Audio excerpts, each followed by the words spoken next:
Men. We are not simple, chest-thumping, rock-smashing, fire-starting barbarians.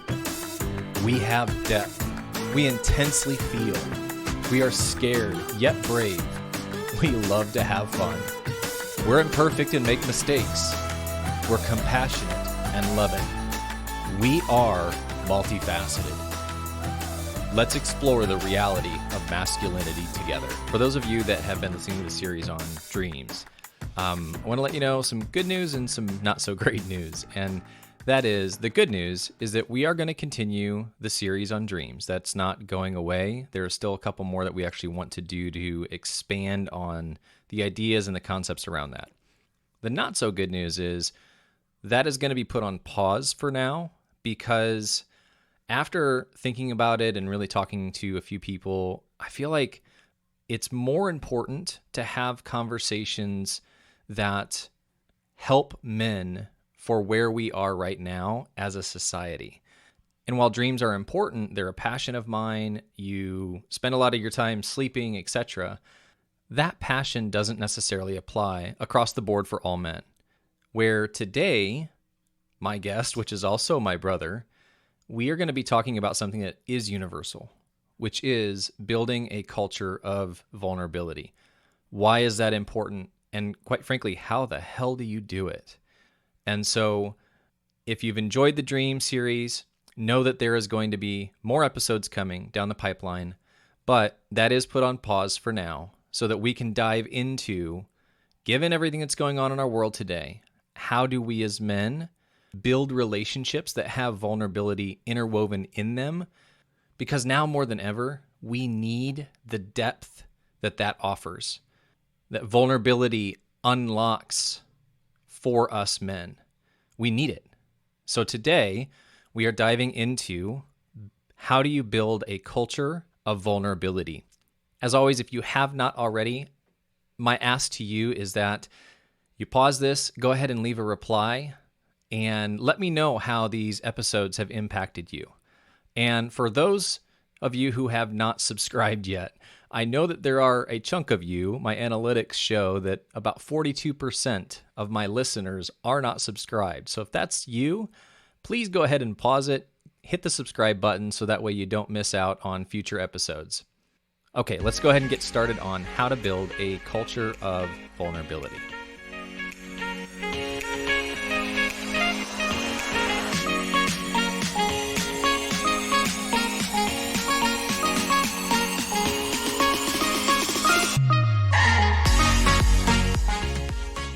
All right, so today is yet another special day because, the last few guests that we've had on have all been significant to me in one way or another. And you can't get much more significant than a family member. And so today we actually have Jeremy Cearbaugh, who is my youngest brother. I've got three brothers. He is my youngest. He has done a variety of things, which we are going to get into today. But the reason why I have him on today is just because out of the variety of depth that he has to offer in who he is, the thing that stands out to me about him is his ability to cultivate vulnerability. And what I mean by that is he has a community that has a depth in relationship that, quite frankly, I have not come across more than maybe once or twice in my life. And my heart is to offer something to you guys of value. And I can't think of anything more valuable than this conversation when it comes to vulnerability. So without further ado, Jeremy, nice to meet you. Not really meet you. Yo. What's up, man? Well, for starters, is there anything that you want to say to the audience just in general before we kick things off? In starters, I think the fact that whomever you are, you're listening to this right now already sets you better than 50% in terms of pursuing excellence, pursuing health in life. The fact that you're pursuing a healthy masculinity podcast, it already tells me, I'm talking to the right people. I'm speaking the language of people that are going to get it, that hopefully they can take something from our conversation and apply it to their world and their circle. Yeah.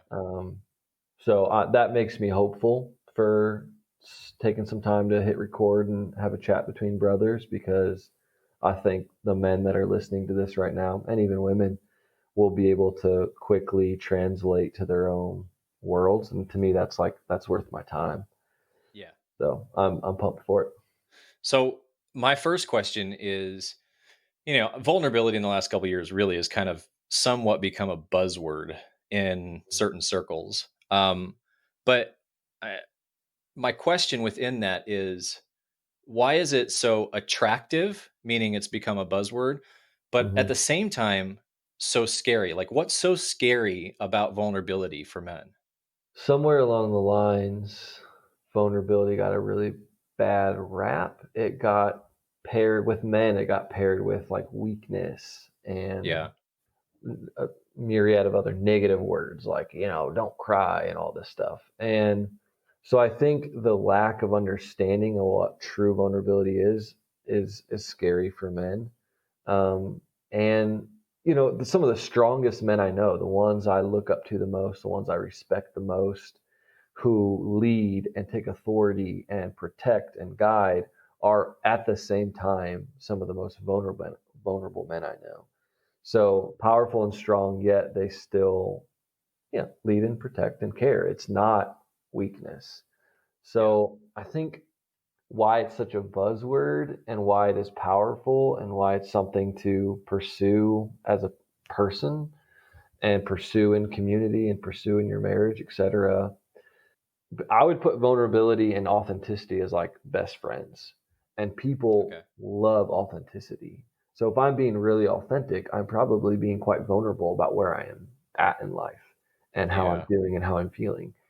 And sometimes that means being very vulnerable about maybe my successes or where I'm doing really well. Like that takes a level of vulnerability. So it's not just Yeah. I'm, scared or like something like this. It's like sometimes some areas of my life that I'm doing a really good job, and it takes some vulnerability for me to talk about it with people and share my successes with people, and because maybe I won't hit the mark every time or maybe I'll fail. So yeah, that's kind of probably the elevator speech.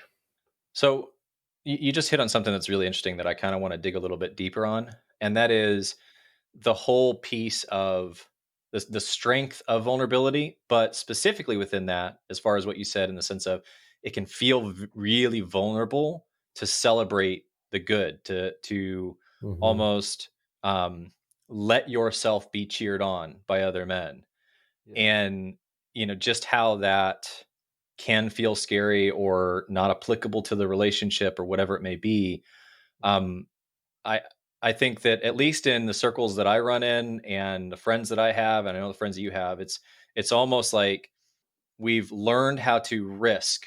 Risk is defined by letting people into your weakness, in the sense of those weak moments, those moments I'm scared or whatever it may be. But how do you balance being authentic and vulnerable and let people celebrate you at the same time, not be proud? Yeah. Phew. It's definitely a tension. At the very beginning of this year, I set out to run a half marathon, and the half marathon wasn't the goal. The goal was I lean towards passivity, and Okay. if I'm not careful, passivity will eat my lunch. And I wanted to do Does something it that, taste good? no, it's bitter, disgusting. Yeah. Sorry, go So I ahead. wanted to do something that kind of gave a giant middle finger to passivity in my life. So I thought, okay, let me pick a length of running I've never run before, which for me was a half marathon. And not just do, I mean, I could go the miles if I needed to. I could run, walk 13 miles. It wasn't about that.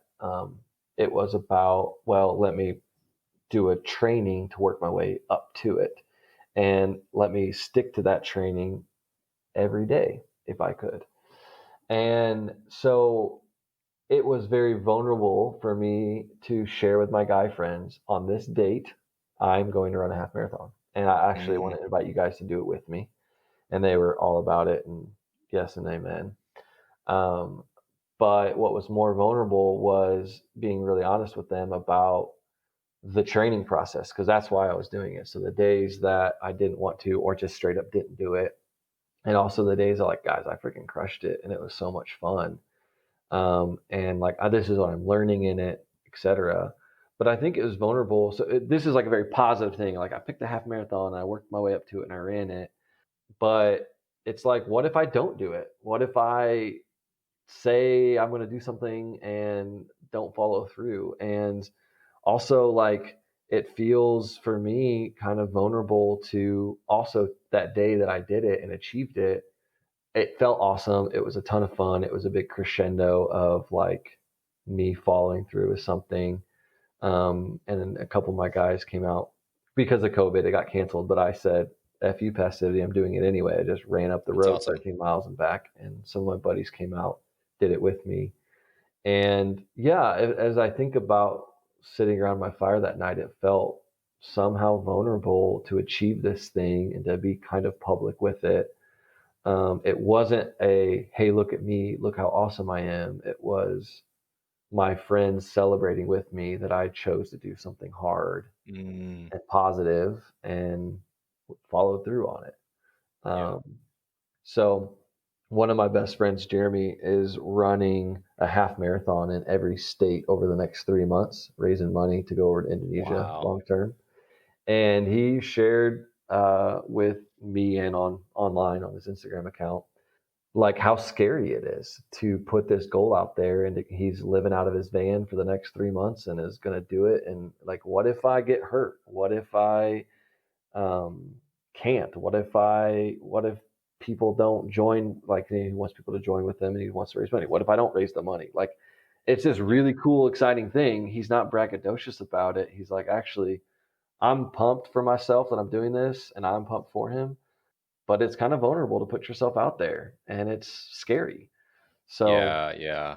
it's not just I failed or I am struggling with this. Like, that is vulnerable and beautiful. But yeah, the positive side too, the successes is equally as vulnerable. So I don't have to talk a lot about you, you can sniff out cockiness a mile away. You can tell when someone's being Hmm. cocky and, hey, look at me, look what I accomplished, versus, Sure. hey, join me. Um, so yeah. Yeah, I think there's a couple interesting points you hit on there. One is the whole aspect of community, right? I think Mm-hmm. a lot of times people get caught up in moving into pride when they don't have the relationships that help them stay grounded. So, an intricate part of that tension is balancing community as part of the celebration, as part of the challenge, as part of the process. So, I love that. There's another thing that it might seem like it's not connected, but actually I think your friend's example as far as what he's doing is a perfect segue to this question. If I actually was torn between two topics Mm-hmm. to talk about with you. That was a lot of T's in a row. But and that was whether to talk about vulnerability or talk about the need for adventure. Because I would say that's another one of your pillars. I mean, obviously we talk about it often. It's more important to buy memories than it is to buy stuff in the sense of where you spend your money, that kind of stuff. We have a trip to Nicaragua, 9 days, hopped on a motorcycle all over the country, climbed volcanoes. Like, it was that. It was a memory that was adventurous. Um, but segue from just the adventure piece, or maybe to tie it into the conversation, how does, kind of like your friend who is, I'm doing this, I'm going for it, it's vulnerable, but there's also a big adventure component or piece to that vulnerability. Mm-hmm. So how does vulnerability, or can you give us some examples of how vulnerability and adventure can, and quite frankly should, go together? Hmm. Yeah. Um, they do go together, and in the vein of community and friendship and building healthy masculine relationships, probably one of my biggest pieces of advice of how can you build really great authentic relationships with men would be going on adventures, and honestly, adventures doesn't have to be like we did a big one. We did that motorcycle trip in Nicaragua. That was big. Yeah, That was sure. awesome. But like even just like let's go hike in 3 hours and camp together as men. And like let's have a shared experience is probably the bigger thing is Yeah. do shared experiences versus do big adventures. Adventures are great, but just yeah, shared experiences together really do, I think, especially connect men, where you can have these memories that you can build on. And, I've met with the same group of guys every Monday night for years now, but some of our best memories are the moments when we like went to my buddy's um, parents' ranch out in Texas, which you were part of that too. And just having these moments together that you remember and that you mark. Um, an adventure doesn't have to be expensive. It's never convenient, especially for men in their 30s, 40s who have children. Like it's never a convenient time to take a Yeah. weekend, That's a great point. but it's always worth it. Just a couple weeks ago, my buddies and I decided, actually sending off my buddy Jeremy. He's doing his half marathons all across the country. And then moving to Indonesia, we're kind of a farewell to him was we decided to get dropped off in Asheville, North Carolina, and ride our bikes back home, which is Gainesville, Georgia. Okay. And none of us are like avid cyclists, but it cost us a couple motel stays and food for 3 days, and that's something we're going to remember the rest of our lives. Overcoming Yeah. challenges and hitchhiking and causing a car accident and injuring Wait, whoa, whoa, whoa, ourselves and whoa. popping tires. Yeah. And Causing car accidents? How that's a did that little bit happen? dramatic. We were on the side of a Okay. mountain road, and a car slammed on its brakes to back up and help us, and it caused a fender bender. But yeah, technically, we did cause a Okay. car accident, and the cops came, Okay. etc. So yeah, it's just stuff like that we will remember. Your original question was, how does vulnerability and adventure tie in? Um, I mean, on that bike trip, day two of 3 days, we woke up early, gearing up. I think we all kind of confessed to having butterflies in our stomach that day, as there was just a ton of unknown. It was going to be some of the biggest climbs of the trip on that second day. And we were like, are we going to be okay? Are we going to make it? Like, how's my body going to do? I'm tired. My butt hurts from yesterday. And it was vulnerable to be in that position together of like, will we make it and what will happen? And we don't know. Um, so yeah, adventure is vulnerable, and overcoming obstacles. Almost every adventure I've been on with people, you have to problem solve and overcome and lean on each other, and you see really authentic sides of people when you're biking across the country or camping that you don't Yeah, yeah. see when you're just watching a movie or playing poker and talking about sports. Like those are good too. But yeah, Well, adventure. I mean, for the record, playing poker is an important part. And I'm holding up to the camera here a little poker trophy that I have from my group of guy friends that Nice. we have a revolving trophy for the person that wins for that I week. love it. And I happen to have it at my house. But I agree. I think there's a couple things because there are times where poker nights can have those moments, but it's I agree with you 100% where the vulnerability normally shows up when it's something that is, and maybe adventure was the wrong word to use, but it's outside the norm. Hmm. So then that can be broader as far as like what you said with the shared experience. Yeah. It's not your normal day-to-day rut routine, or even like for you and your friends, if you've been meeting for years, a norm or a normal could be meeting every Monday night. Hmm. And so, what does outside the norm look like for where your relationship is with somebody or a group of people? Yeah. I think it's an important thing to weigh because outside the norm could be starting a small group of guys that meet every Monday night Yeah. versus, riding a bike for 100 and whatever, 150, 160 miles in 3 days. Yeah. And I think there's another big component where I've noticed even with my kids, especially my oldest son, where if especially us guys, if we are busy doing something that all of a sudden we're not sitting down going, how's your heart? Tell me right now. Like I'm Hmm. I'm here for you. Cry, don't cry. And if you're doing something, doesn't matter what it is, playing catch with a baseball or building a fire or camping, just something that is engaging something else other than talking about that vulnerable side of you, a Yep. lot of times, I don't know what it is. It's like it lowers the guards that we normally have up as men Yep. and engages our mind, which we normally use to protect our heart, to then all of a sudden let the honest part of ourselves be seen, obviously for those that we've cultivated history and trust and relationship with. Oh, yep. Now, that said, all of this sounds great, right? I'm sure there's got to be some people that are saying, okay, great. Josh, Jeremy, seems like you guys have done that to a degree. That's awesome. But, and I hear this often, especially with clients, which is where I live or where I am in life, I just don't have that. I just don't have guy friends. I just don't naturally make friends easily, or I don't easily make friends. Or the guys that I know wouldn't know what to do with vulnerability. Kind of those common default responses that are sometimes they're convenient excuses for you to not be vulnerable.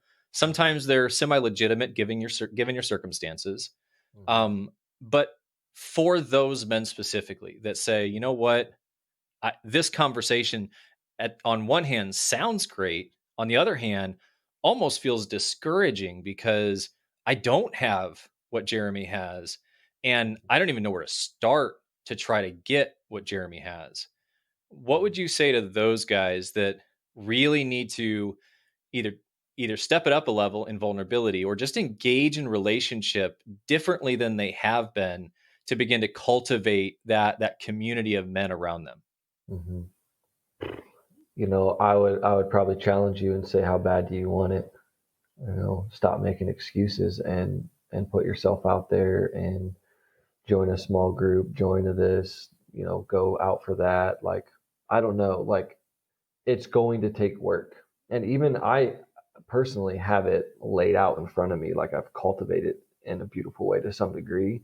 But even on Monday nights, the path of least resistance is for us to kind of just tinker around the fire and talk about work and not really go after it. It still Mm, takes energy, emotional and mental energy to do the engaging conversation that I know I actually want, yeah. but it takes effort and it's the table set before me and I still don't want to eat every time. Yeah. So Yeah. if you don't even have the table set before you, yeah, that's tough. You're not going to be sitting around a fire with three guys asking how's your heart and then planning on a bike trip next week. It took me, months and hours and years to get to a place where that's where we landed. But Yeah. what can you do? So everyone in life, you're dealt some cards. Well, how are you going to play those cards? And um, okay, you don't have a group of guys. What do you got to do to get that? Oh, it's COVID, so nobody can really even meet right now. Okay, well, what are you going to do about that? What can you do? Who can you reach out to? My guy, all the guys in my circle just talk about farts and sports, and no one says anything of substance. Okay, we'll find some new friends, or be strong enough to ask a really challenging question and see if there's one or two guys that meet you there and are waiting for Yeah. someone to set the tone and break the culture. Yes. You know, Yes. so why don't you start there? And if that doesn't work, go find some new friends. You're a sum total of your five closest friends. So you look at the five closest guys and even gals around you in life that are near you, spending time with you, and that's who you become. So if you don't like the guys that are around you, maybe you find some different ones. But there might be some hidden gems around you that are Yeah. waiting for someone to like you to lead the conversation, to ask the question. And human nature is we want it and we want it now.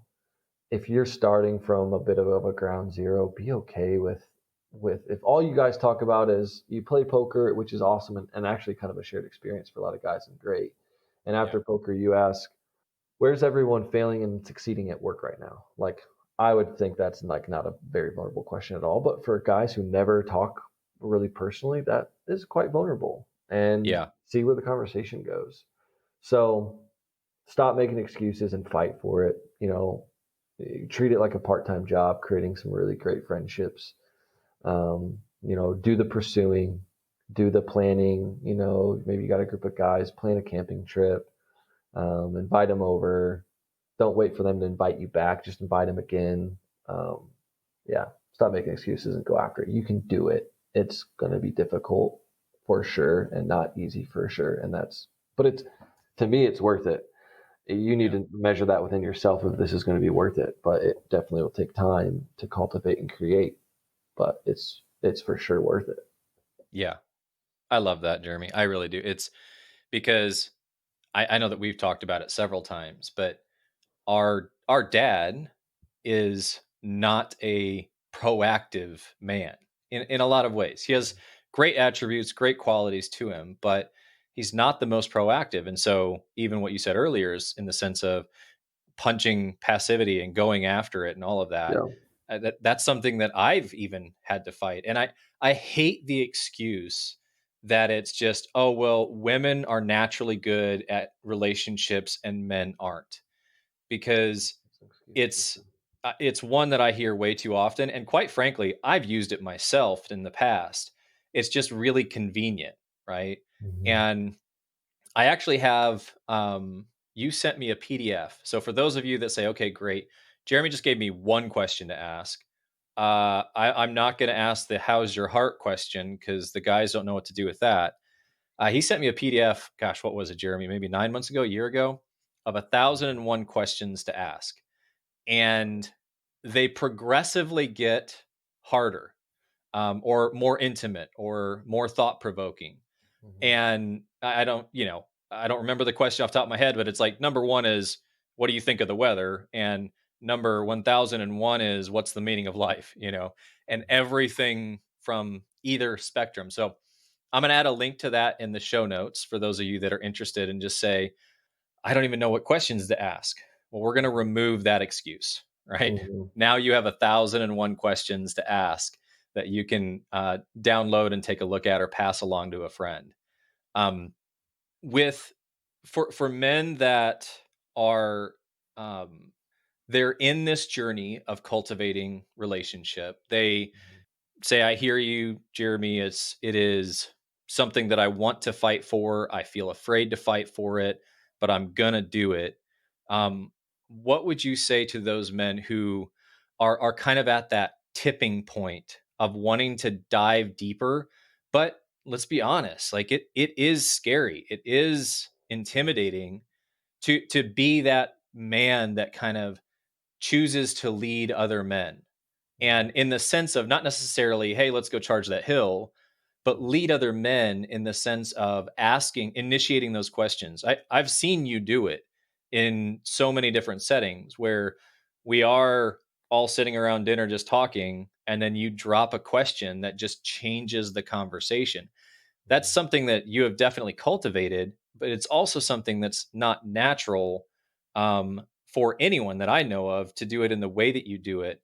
So for those that feel like, hey, that's great that you've done it and been able to do it, um, what would you say to them that would help move them into that tipping point of just saying, you know what, screw it, I'm just going to try, and I'm going to see if there are those men that want to respond that way, because I'd be willing to bet for every guy listening, you have at least one other guy, and that's really all you need to start, Mm-hmm. that is waiting for some other man to lead by example Totally. and to initiate with that vulnerability. So, what would you say to them? How do you want to be remembered in life? Like if you die tomorrow, what are people going to say about you? Do you want to be a man that actually takes life and the beauty and the highs and lows and the vulnerability and hardships of life, and you're a leader, and you like show up, you emotionally, you spiritually, you physically show up to life? That to me is a man who asks great questions, is a man who shows up to life Mm, and changes the conversation. And you walk into work and people are gossiping about the boss, and you have enough courage to change the conversation or to walk away. And I guarantee you there's men around you that are itching for that leadership. You might get rejected. So what? You might stumble over your words or ask a wrong question. So what? And if you pulling the whole cliche, if you died tomorrow, but it's so true. If you died tomorrow, what would people say about you at their funeral, at your funeral? You know, like how would they remember you?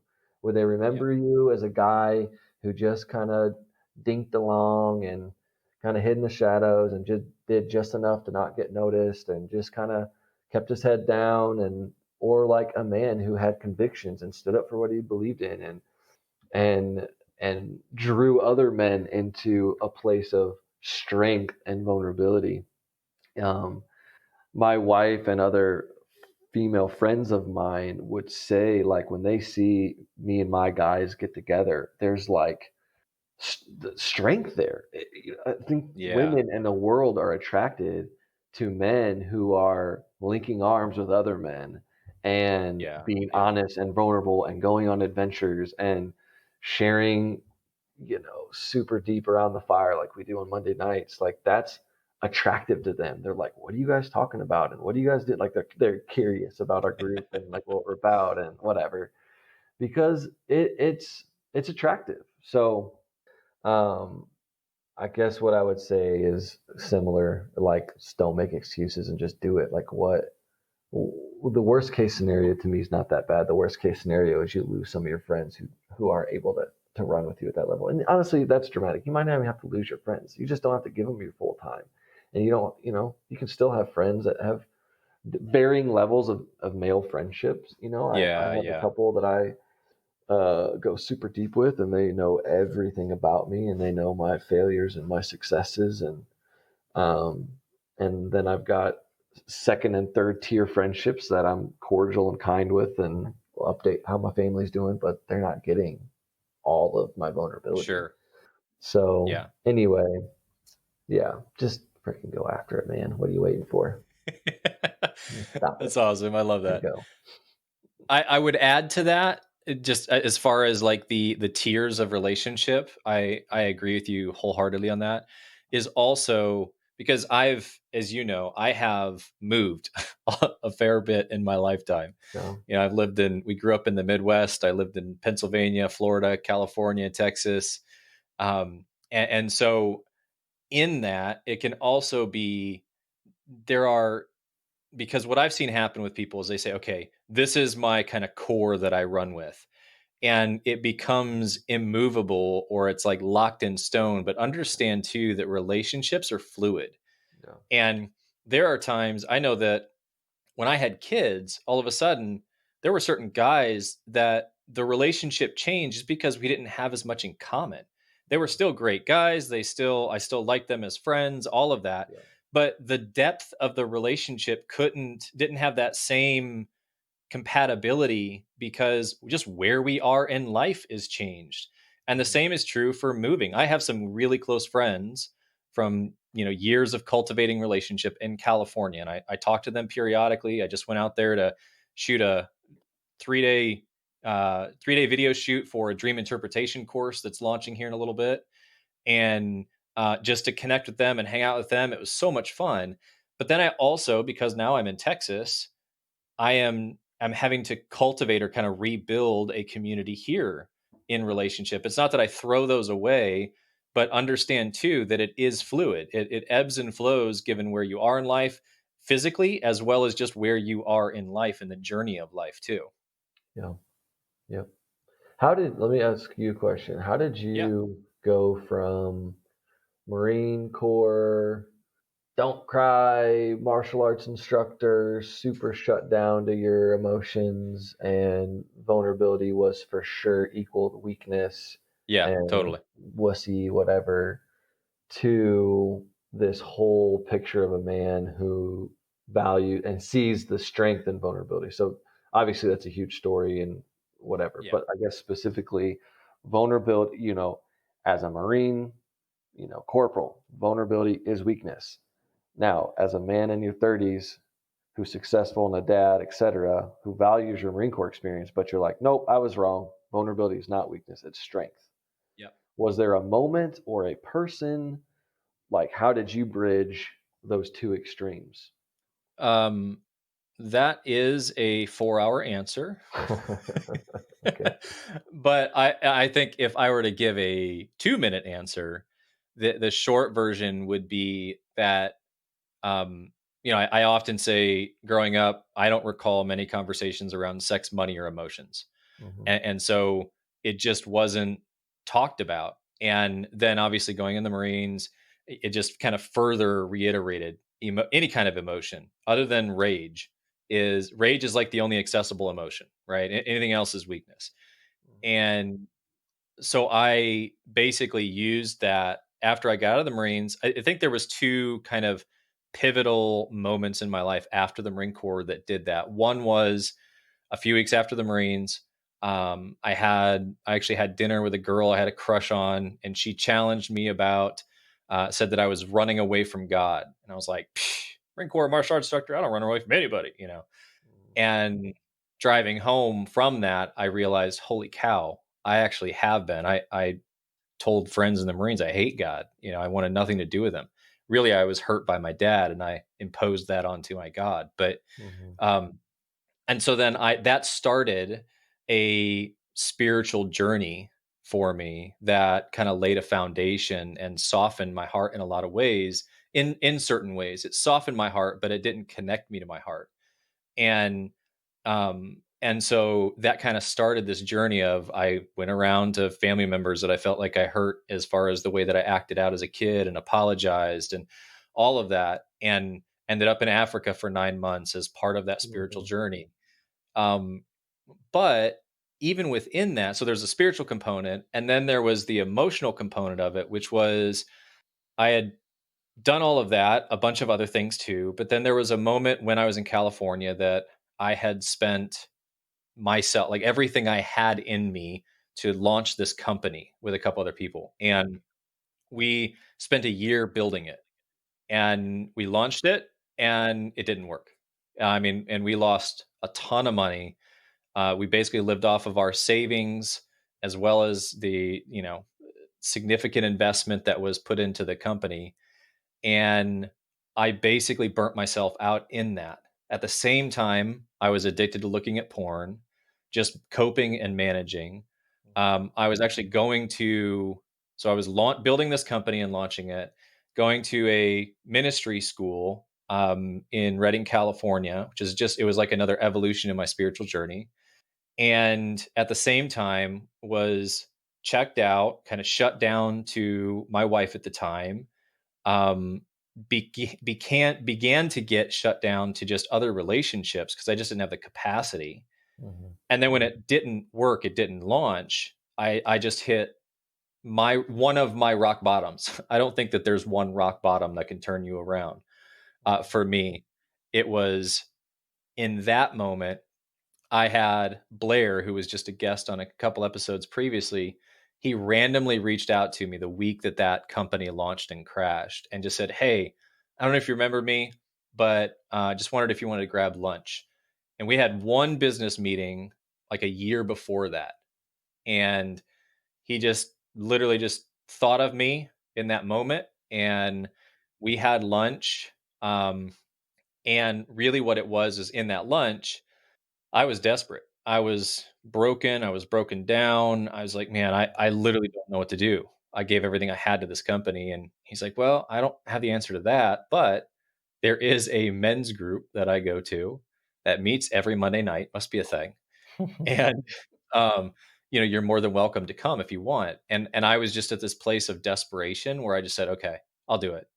And that's what I would say was really what began the emotional journey side of me, Mhm. where I met with a guy every week for 9 months, and it was largely what's going on internally. And until that time, it was, I don't meet with a counselor or a life coach or I'll listen to CDs, I'll listen to podcasts, I'll take courses. I'm not meeting with somebody. I'm not sitting. I literally sat down in my first session with this guy, and I just said, okay, so and so recommended me, so I trust you. My time is valuable. So I'm paying you this much, and we have 45 minutes left. So I'm curious as to what you're going to do with the information I just gave you.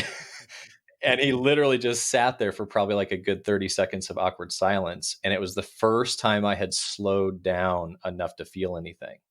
And I just started crying. And then didn't stop in certain ways off and on for months because of the backlog of suppression that I had created. Mm-hmm. And so I would attribute it to really those two times in my life where I can point back to and say it took those two extremes to really shift my internal direction to point me to where I am today. Dang. Do people have to hit rock bottoms to become emotionally aware and choose vulnerability? Absolutely, 100%. It's the only way through the door. No, I mean, my hope is that more people will learn from my mistake. Not to sound like a marketer, but it really is. That's why I launched this podcast. There's a couple reasons why, but that was one of them. Was if there is one or two guys that listen to it and learn how to ask hard questions or connect to their heart, or realizing that they're chasing the wrong definition of success, or begin to integrate dreams into their life, or whatever it may be, that from what I have learned from, I think if you choose, like anything in life, but if you choose to make it a priority and implement it and really integrate it, you don't have to hit rock bottom to make it a pivot point. I think you can choose to make a conscious decision internally to shift, and then over time to begin to peel back the layers that you have built either around your heart or your internal paradigm that has you going in the wrong direction. Yeah, yeah, that's good. Yep. So, one last question. You're actually the first guest that I'm going to ask this question to, but I'm actually going to start asking every guest this question. Okay. And well, actually, we're going to have a series where I have 4 or 5 women that are going to be on Oh, because I want to talk awesome. about masculinity from a female's perspective. So I won't be able to ask the same question. But for you and for the men that I have on as guests, Mm-hmm. as a man, for where you are today, what's one thing that you wish you knew related to masculinity Mm-hmm. 10 years ago? I'm 33, so when I was 23, I think I wish I knew that me taking care of myself physically, emotionally, spiritually was the number one thing that I could do to make me a healthier version of myself for my wife, for my community, for people around me. I, a little bit with the passivity vein, would be everything for everyone, would probably be a bit of a doormat, would take care of myself last. And it was all just false humility. It was ego hidden in, hey, look at me, I'm so kind. I will have no boundaries in my schedule or life. I'll say yes to every chance to go help someone move or fill in for this or fill in for that. Mm, And I think I just wish I knew that if I had better boundaries, if I took care of my, and like in a weird way, like prioritize myself, like in a healthy way, yeah. that would have really helped me level up and be a really healthy masculine presence in my Mm, marriage and in my friendship and even at work. There's some men I know that I would almost give the opposite advice to, like get out of your navel gazing and show up for people. You're not that important. So it's a nuanced answer. You need to kind of know where yeah, you're at sure. on the spectrum. Yeah. But for me, I looked really good on the outside and I was so helpful. If you know Enneagram, I'm a classic 2, the need to be Okay. needed. And I was at 23, a really unhealthy version of a 2. Okay. And now I'm a much more well-rounded version of a Yeah. 2. So, um, yeah, and obviously still definitely learning that and ironing those kinks out for me. But um, yeah, I mean, even now in this amidst of this pandemic we're in, I'm presently working from home again a bunch because there's a small outbreak around us, and I got small kids at home. I've got a wife, and I'm the last couple weeks every day I've been in the middle of the day when I really have lots of other things, people, little eyeballs looking at me that I could be with. I'm Yeah. choosing to go on these runs every day on my lunch break. And I know it could look selfish to people, but it is actually the most selfless thing I could do because I am a better man. I'm a better dad. I'm a better husband when I have these moments of taking care of myself. Yeah. So, so 10 years later, it's still hard for me. It's not the path of like the natural path. It's still Yep. very much a choice. So, yep. I love it, man. I love it. Well, thank you for taking the time. Yeah, I man. know that I know that you would do it because you're a 2 and you love me, but Thanks for needing me. I need to be needed. no, I really do appreciate you taking the time and for what you shared. Um, for those who don't know, I guess one thing I didn't point in my introduction is, can you just take 30 seconds and share what it is that you do for a living Yeah. and how people can support you in what you do for a living? Yeah. About a decade ago, I went on this missions trip called the World Race. It was 11 countries in 11 months. And had the time of my life, opened my eyes in a lot of very positive ways. And I've been with them ever since in multiple different capacities. And now I get to spend my days helping Gen Z wake up to a kingdom way of life. And when statistics are very bad about Gen Z walking away from God and the church, Yeah. we get the opportunity, every year, hundreds of them are knocking on our doors saying, hey, send me. I want to go. I want to have an experience. And so we're a mission organization, but we're honestly primarily a discipleship organization. So Okay. we take men and women on adventures and shared experiences and teach them how to be vulnerable. And we're doing it with, I'm presently overseeing our college age and high school stuff. So I'm doing it with 15, Okay. 16, 17, 18-year-olds and teaching them the voice, how to hear God's voice and how to cultivate community and how to serve and get outside their immediate worlds. And it's really exciting to be a part of. And as of recent, we've shifted almost all of our efforts towards America. And it's been really fun to see a ton of results and fruit and people finding God still and finding community in the midst of American cultures we put them in instead of like the norm for us being overseas.